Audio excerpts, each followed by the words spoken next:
Dramaturgia Mãe Rússia Capítulo 8, Sequência de Sonhos 2 Charlie @Seul, Coreia do Sul, Episódio 1, 03 Mar 2021.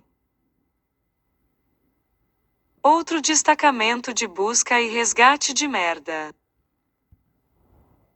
Chegou ao ponto em que o descuido foi incorporado aos membros das forças-tarefa como parte de sua prontidão. Dos 9 civis e militares designados para a operação, apenas 2 compareceram com uniforme adequado. Os outros 7 eram civis de vários países. Vários deles apareceram de chinelos e foram instruídos a ir buscar as botas. Alguns apareceram sem mochilas táticas, e o resto apareceu meio bêbado, com o cabelo bagunçado, olhos vermelhos e cheiro de álcool no hálito.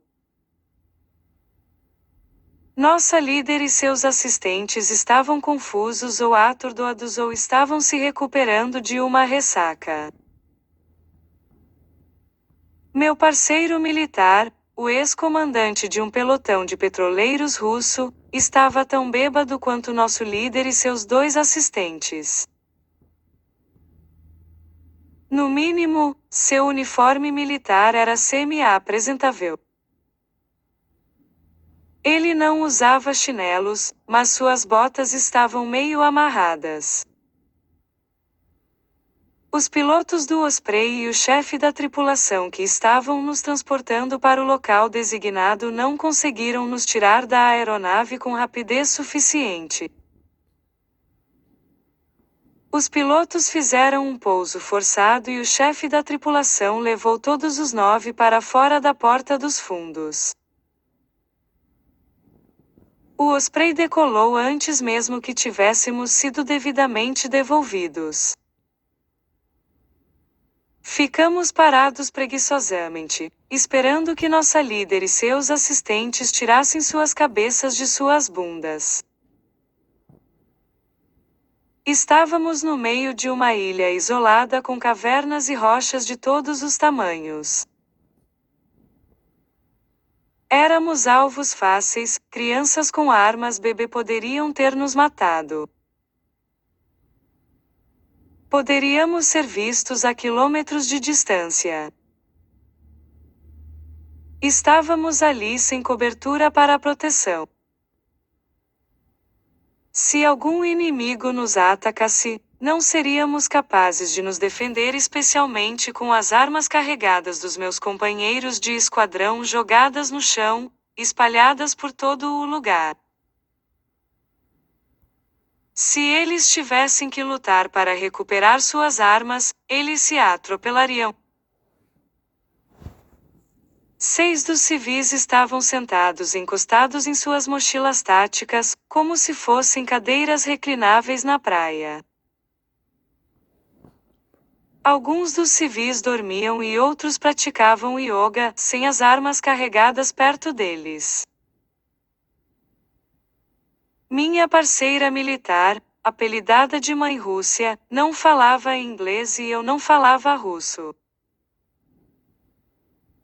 A Mãe Rússia bêbada caminhou até os outros 3 bêbados para discutir algo. Os bêbados olhavam para um mapa enquanto conversavam. Fiquei em silêncio e observei o fiasco. As pessoas que eu estava olhando eram os heróis e heroínas de Hogan, e eles não conheciam a etiqueta militar por causa de um buraco na parede.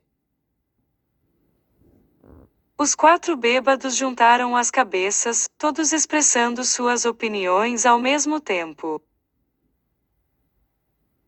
Aparentemente, cada um deles queria fazer uma coisa diferente. A líder deles, uma mulher nepalesa de quase 30 anos com cabelo curto, estava tentando entender o mapa, mas ela o estava lendo de cabeça para baixo.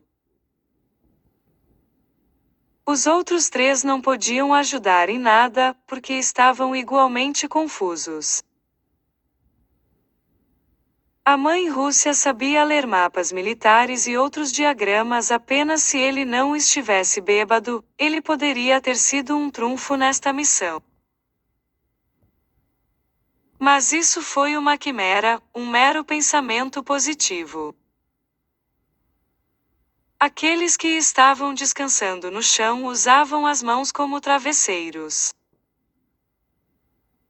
Eles estavam relaxados com as pernas cruzadas como se estivessem estendidos em espreguiçadeiras na praia, olhando para as nuvens cinzentas e melancólicas e cantarolando alguma música. Eu não dei a mínima. Quanto mais tempo ficássemos longe do bunker Zulu, menos provável que recebêssemos outras tarefas. Eu inadvertidamente descobri isso. Eu não conhecia nenhuma pessoa, militar ou civil, que quisesse retornar ao bunker Zulu mais cedo ou que estivesse ansiosa para voltar. Enfrentamos a morte de qualquer maneira. O bunker Zulu estava nos matando de trabalho e aqui respirávamos muitos produtos químicos tóxicos, mas estar fora de casa era o menor dos dois males. Eu me enrolei na posição fetal e dormi até de manhã. A conversa do rádio me acordou. Nossa líder e seus assistentes estavam tentando descobrir como operar o rádio. Eles o sacudiram e apertaram todos os botões. O som de pessoas falando parava e começava porque elas estavam pressionando o botão liga-desliga sem saber. Assim que o som saiu, eles presumiram que o rádio estava quebrado, então o sacudiram e pressionaram todos os outros botões, fazendo de tudo, exceto pressionando o botão liga-desliga para ligá-lo novamente. A mãe Rússia estava roncando junto com vários outros. Todos estavam dormindo com suas armas carregadas espalhadas por toda parte, menos ao lado deles. Seus pentes de munição estavam espalhados por todo lado, e suas mochilas táticas estavam meio fechadas ou não estavam fechadas.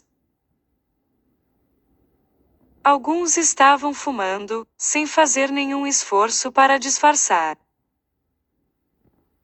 Qualquer hostil dentro da área seria capaz de dizer nossa localização exata, mesmo de longe.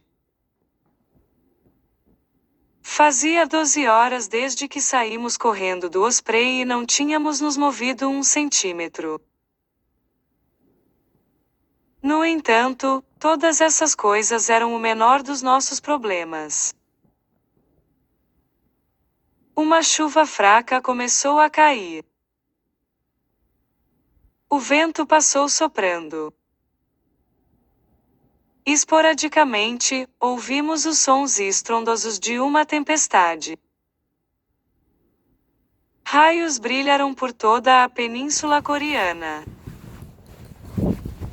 O céu nublado e nublado acima nos lembrou que estávamos em um pântano sem nenhuma forma conhecida de escapar dele, fato que nos preocupou muito. O sol da manhã apareceu. À distância, podíamos disparar tiros de artilharia. Um conflito armado havia deflagrado perto de nossa localização. Ao meio-dia, recebemos nossa ordem de marcha para nos movermos em direção ao último local conhecido do suposto esquadrão de reconhecimento perdido ou capturado. A Intel havia nos informado que eles se renderam de boa vontade, sem luta ou luta, a um grupo de bandidos e salteadores depois que eles pisaram em seu território, apenas para descobrir que eram hostis. Os 12 membros do esquadrão supostamente